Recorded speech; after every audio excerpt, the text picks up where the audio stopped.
Aloha and welcome to Hawaii Together on the ThinkTech Hawaii broadcast network. I'm your host, Keli'i Akina, president of the Grassroots Institute of Hawaii. You know, as an island state, Hawaii has unique transportation needs. We depend upon shipping and airlines for most of our goods. At the same time, our airports are constantly rated as among the worst in the nation in terms of visitor satisfaction. And then there's the Honolulu rail construction project. It's way over budget, it's way behind schedule, and it seems like it may not be completed in the near future. With all of these challenges, are there any reforms that could help? Well, that's the topic of today's show.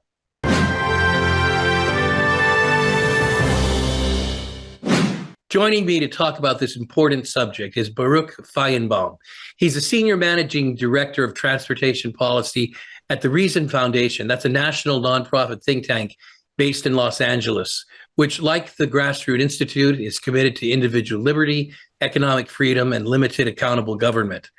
Baruch is on the Bus Transit Systems and Intelligent Transportation Systems Committees on the National Transportation Research Board. Thank you very much for being with us today, Baruch. Welcome to the program. Well, thank you. And thanks, Keli'i, for having me on. Well, we're glad you're here, and perhaps we'll get you here in Hawaii live. Right now, you're in Virginia, right outside of Washington, D.C. That's correct. So definitely not Hawaii, but close to where the nation's policymakers are making some questionable decisions. Well, Baruch, can you tell me a little bit about your background and how is it that you came to work in transportation policy? You're with the Reason Foundation, right? Right. And that's actually a great question. I was always interested in transportation from when I was probably about 5 years old, looking at how roadways were designed. And I had a background in public policy, and then I went to get a planning and engineering degree from the Georgia Institute of Technology. And so a lot of folks who do that go into consulting, but I was more interested in the policy side. So first I worked on Capitol Hill for a member from Georgia who was on the Transportation Infrastructure Committee. And then this position at Reason thankfully came open about 12 years ago. And so I've been working at Reason all this time, and it's been a great time. Well, we've had some experience with people from Reason, especially a gentleman, you probably know him well, Robert Poole. Robert was one of the critics of Honolulu's rail system when it first came out, and he was an expert on airports and highways management too. Are you carrying on in that tradition? Are you taking on the work that Robert Poole started? So I am. Robert is nearing retirement, and so he's cutting back a lot on his responsibilities. And so I'm taking on many of those same tasks and hopefully doing it as well as him. He set a very high bar. So that's something I definitely hope to achieve. So I'm pretty sure you're familiar with the Honolulu Rail. And as I mentioned in my introduction, it's over budget, it's delayed, it's behind schedule, there are financing issues. Our mayor recently announced that the first segment of the rail is going to open this summer, but that was originally planned to be fully completed 3 years ago. So now that the rail is soon to be up and at least partially running, what advice would you give our city officials who have oversight over the rail? Is there a way at this stage to maximize the value of rail as a transit option while at the same time minimizing the cost to taxpayers? Sure. So I think, sadly, just about everyone in transportation is familiar with the light rail line on Oahu. I think it's probably one of the biggest disasters I've ever seen in terms of oversight and management of the project. And so the first phase is going to open. And so the idea is they want to operate it as cost effectively as possible. There's a couple things that I think they should do. They should look at contracting out the operations and maintenance. Many other transit systems across the country do this. And with contracting out, you get companies that have experience operating the system. There's not going to be many folks on Oahu that have operated a system before. They would have had to have come from somewhere else. And you're also going to get some economies of scale in terms of service planning and in terms of operations and best practices. That's really something we see with all kinds of contracting out and privatization, is those economies of scale and also the ability to learn from peer systems and adopt best practices.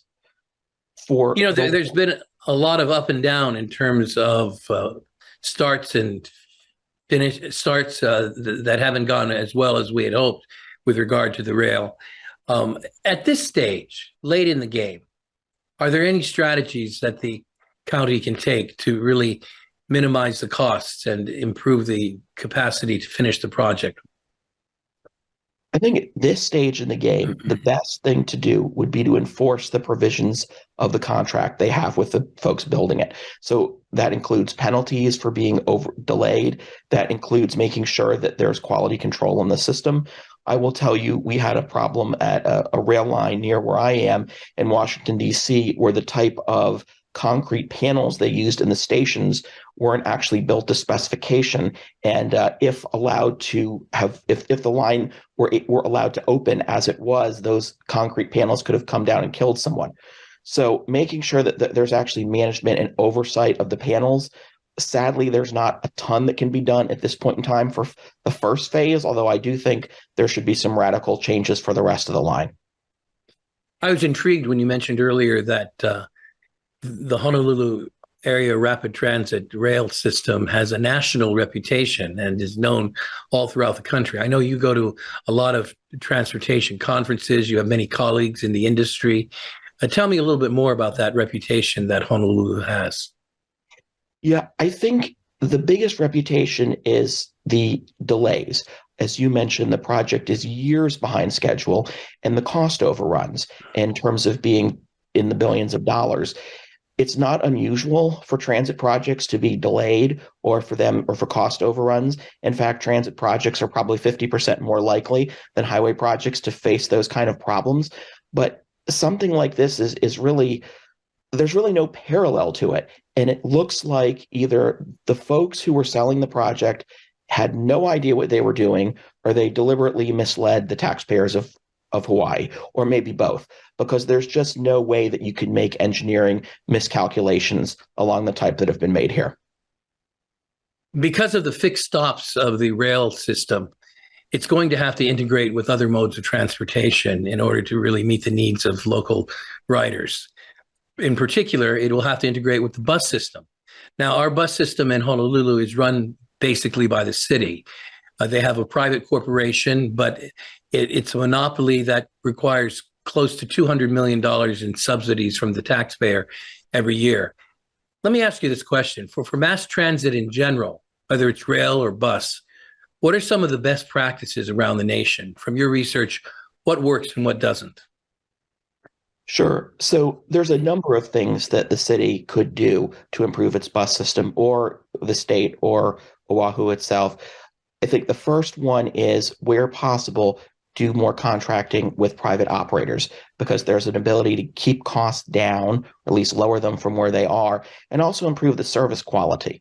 The other thing that I'd like to see is more flexible design. So there doesn't need to be a 40-foot bus on every route. A lot of places now are going to what we call microtransit, which is smaller transit vehicles that can go on routes that really can't support a 40-foot bus. Some of these microtransit services also are flexible, meaning they don't necessarily serve the same fixed route service every day. We also see a lot of transit systems partnering with Uber and Lyft, or partnering with even taxis or other types of smaller van-like services. We've seen employers coordinate what we call van pools, which are 7 to 15 person vehicles that take people from work to a general residential area, and there's discounts for driving the van, as well as discounts for being a backup driver, since those are a little bit more arduous than just sitting in the van. So there's really a lot of different solutions. What needs to happen here is there needs to be thinking away from the 40-foot bus. I'm on the Bus Transit Systems Committee for the Transportation Research Board, and so I like buses more than some of your average folks. But we've got to realize that they're only the right solution in certain circumstances. Well, let's talk a little bit about our airports. That's the gateway into Hawaii for the vast majority of people who visit us. We've had a lot of renovations take place recently. They help, but still, in terms of consumer satisfaction, we have very low ratings in terms of the visitors who use the airport. Daniel K. Inouye Airport, our main airport, international airport in Honolulu, is one of the worst rated in the country. And our neighbor islands also have very low ratings of their airports. Now, currently, all of these are managed by our state airports division. But there's some decisions that the legislature has been mulling over in terms of the management structure. Some have been included in bills that talk about perhaps some private or semi-autonomous management corporation. What do you think about this? Do you think we need to move away from state management into a more privatized management, and how would that differ in terms of the output and the product that is created? Sure. I think looking at the airports, it's absolutely time to move to either private operation or contracting out. The state is not specialized at being an airport operator. And if you look, especially comparing Honolulu to some of the other comparable airports, they're not doing a very good job. And so what we recommend is actually leasing the airport, leasing it to an airport management company. That happens in some places in the U.S. San Juan, Puerto Rico has been probably the most famous, but there's been a couple others, Branson, Missouri as well. You also see that across the world, in East Asia and also in Western Europe. The idea there is that the airport leasing company gets a lease for a certain amount of time. And if they don't adhere to that lease is canceled and it's retendered to another operator. There tends to be probably 5 to 10 companies that have an interest in U.S. airports, and it would really help, I believe, improve the quality of the airports. You go to some of these leased airports and you see just what a better job a professionally run company does compared to the state. Now, are there some federal regulations that would interfere with Hawaii being able to privatize some of its airport operations? And if so, do you have any suggestions for our congressional delegations? Sure. So in terms of the contracting of services, there are no specific regulations. In terms of a purely privatized airport, there are some regulations, and they're going to be difficult to overcome. So even though that's a tempting option, I don't know that I'd recommend it. One of the challenges for the leased airports is that it does have to get approval from the Federal Aviation Administration, and that can, of course, become a partisan exercise. Especially the current administration does not seem particularly interested. So if the Hawaii delegation makes it known that they really want to improve the airports, I think that would have quite a bit of say. Obviously, Hawaii is a major tourism destination, and I think the administration is more likely to listen to the local delegation. Well, let's talk a little bit about harbors. It looks like we're covering the full gamut of transportation in our state. Our harbors are run by the State Department of Transportation, and progress and renovations and repairs are generally move at a snail's pace. Now, I've been on several tours of the harbor, and it's apparent immediately that many of the buildings and structures need to be renovated. There are some businesses operating out of containers because they simply can't get the kind of facilities they need for their offices. What have you seen in terms of best practices in operation of harbors? And what do you think we could do here in Hawaii? Yeah, so harbors are actually a good opportunity, and it's a part of transportation that I think people often forget about. Probably the best case is what Delaware did when they privatized their port of Wilmington in 2018. And some of the other ports, and of course, ports operate alongside the harbors, have been contracted. One in Southern California is used for a cruise ship terminal. There's also been some other contracting for some of the ports, container ports that are used for ships. There was an attempt in Hawaii, I know, for the small boat harbors, and that was something that I know was sort of failed for political reasons. I think the contracted solution may be more politically palatable than pure privatization, because with the contract solution, you've got that check, shall we say, where if the company that's actually operating the harbor or the port doesn't do a bad job, they can essentially be fired by the folks who are monitoring the contract, which is often a public sector entity. Compared with pure privatization, I think pure privatization would be better. I also want to be realistic on what we can actually get accomplished. Well, some people push back against the idea of privatization on the grounds that a private entity will possibly cut costs, do a poor job to make an extra dollar, and so forth. In your experience, is that a well-founded concern? So that is not a well-founded concern, and we hear that a lot as well. And if you think about it, that does not make any sense, because if you're a private operator, there's no incentive for you to cut costs on services, because then you're going to make your customers unhappy. And if your customers are unhappy, they're not going to do business with you. And so the idea that there's going to be some sort of major cost cutting, sometimes there is cost cutting to improve the overall service level, to go ahead and make things more efficient, to make the customers happier. But it's not cost cutting in terms of making it unworkable, having a facility that nobody wants, because that just makes no sense. It goes against the rules of business and the rules that they're trying to make a profit. When we come full circle in terms of transportation in Hawaii, we have to look at roads as well. In fact, roads are so essential that although Hawaii is not contiguously related to the rest of the continental United States, the federal government funds the interstate highway system through Hawaii. And that's kind of ironic, because how would you cross the Pacific using the interstate highway system? But it's important at least to get from Honolulu Harbor to the north tip of Oahu for defense purposes as well. But in any case, in general, was not so much looking at federal funding, but looking at our state highways. Our roads and our conditions are pretty rough at times. Maintenance takes place constantly, especially out here with the salt water and the elements, the sun, the heat. But on top of all of that and the construction on the roads, people have to deal with traffic.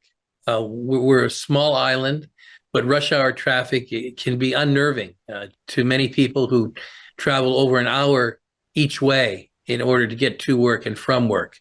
Any thoughts about that? How can cities reduce the congestion, the traffic congestion in particular? Sure. So this is a major concern, I think, for every metro area. And driving by car is going to be the number one way that the majority of folks, get from their home to their work. Certainly more than number of folks who are going to be taking light rail. So in terms of options, there's really a lot that can be done. And what we recommend, and I think it would be very, very good for Honolulu, is a network of optional priced managed lanes. And what these are is these are new capacity that folks can choose to use during peak periods in order to give a more reliable travel time. And so it might be a more reliable travel time needed because of an important meeting at work. It might be picking up a child from daycare. It could be a variety of different things. I've taken a look, and if you look at H1 and H201, there's right of way on most of the corridors on Oahu to build these lanes where they would make sense. In some cases, they might need to either be let's call them submerged, somewhat below ground, although they're still not totally in a tunnel. They can also be elevated, although obviously there's some eyesore concerns there. These lanes are typically built with P3s, public-private partnerships, with a contracted private party that takes care of designing, building, financing, operating, and maintaining them. And generally, because these lanes, there's demand for them during the peak periods, they're very attractive to outside investors, to folks who operate transportation management companies as investment tools. And so throughout the country, we've seen a lot of success in them. Honolulu is interesting because it actually has the fewest number of lane miles of any metro area anywhere in the country. And obviously, it's on an island, so that is a factor. But it also suggests that there's not as many roadway miles as there need to be in order for folks to commute. You mentioned PPP, public-private partnership. And that's a term that is bandied about quite frequently here in Hawaii when it comes to public projects, whether we're talking about the rail system, roads, or the stadium that is under consideration at this time. In one sense, it satisfies some of the need to bring some private management into the picture, but I understand that there are pitfalls and that all PPPs are not the same. Could you talk about the benefits and the potential downsides of PPPs and how they should be structured? Sure. So it is true, all PPPs are not the same. We've often said if you've seen one of these P3s, as we often call them, you've seen one P3. And so the important part is making sure that it's a deal that's going to work for both taxpayers as well as the private concessionaire that's involved. And so some of the common elements that we're looking for is risk transfer, generally transferring the risk of a project that is going to go over budget or go long, such as what we're seeing right now with the Honolulu rail line. But because there was no P3 there, taxpayers have to eat that. If there was a P3, then that would be borne by the concessionaire company and taxpayers wouldn't pay a dime. But there are some things that the state maintains responsibility for. So that's things such as right of way, pre-construction activities, just because handing some of those things to the private concessionaire are not feasible. What's really needed is a deal that works for both parties, and there has to be someone knowledgeable in Hawaii DOT to go ahead and manage the project, because the private company that's working on the P3 has done many P3s across the world. They're very sophisticated. There has to be someone working for taxpayers that has that same level of expertise. In what way can the private sector be incentivized within a PPP to put in the very best effort at the front end for quality construction and continue to operate and maintain the system as it goes on? I understand that if they're not incentivized to do so, it could be easy to cut corners at the front end because they don't have to be around at the end. But what are your thoughts on what can be done? Sure. So there's a couple things that can be done, and it really comes down to how the contract is written. What's important is that if it's a 50-year P3, for example, they need to be giving that project back to the taxpayers at the end of that 50-year period in as good a shape as when it was constructed. And so that actually has to go into the provision that the pavement is going to be such a thick standard and the international roughness is going to be such, so that it's like getting a brand new road at the end. There also has to be some type of clauses to allow for adjustments in the project if the state should want to make changes. There have been some cases where the state has wanted to build additional free capacity in that corridor, and that has also caused some heartburn for the private sector and has led them to do things that maybe are not great. And so making sure there's sufficient change that is built in over a 50-year period is also important. Baruch, I know that the Reason Foundation looks at some broad philosophical issues when it comes to down-to-earth practical matters like transportation. Here in Hawaii, we have often looked to the federal government as a solution to many of our transportation needs, at the very least as a partner in being able to construct and to maintain transportation infrastructure as well as operations. What are your thoughts about what the role of the federal government should be, the pros and cons there, and how dependent should Hawaii be on the federal government for its transportation? So I think Hawaii should try to be as non-dependent on the federal government as is possible. They do contribute a certain amount of funding. There's matching programs for highways, for aviation, even for ports. The problem is the federal government comes with strings, and you have to do things in terms of design standards, in terms of the way the contracts are structured, that make it very challenging. The other problem with relying on the federal government is the federal government doesn't pioneer much in the way of new ideas. Most of the new ideas actually come either at the state level or from the private sector. And so working with those organizations is really a much better approach. The federal government has been trying to solve the transportation funding challenge. For example, we have a gas tax that's got declining revenue because People have more fuel efficient vehicles, electric vehicles and hybrids, and they've been working at it for 15 years, and they haven't solved this problem. And meanwhile, many states, Oregon, Virginia, Utah, have come up with different variations of a mileage fee, which may or may not be the solution, but they've come up with something. So I say, in terms of the federal government, it's generally as little as possible.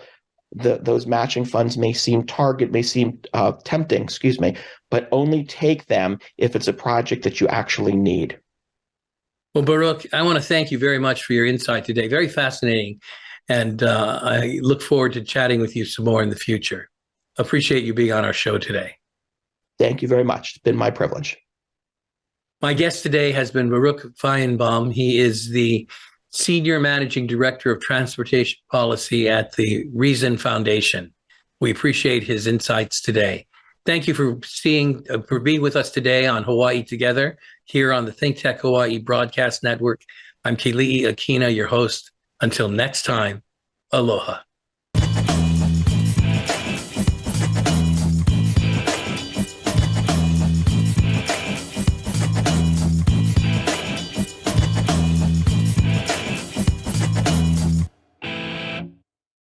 Thank you so much for watching ThinkTech Hawaii.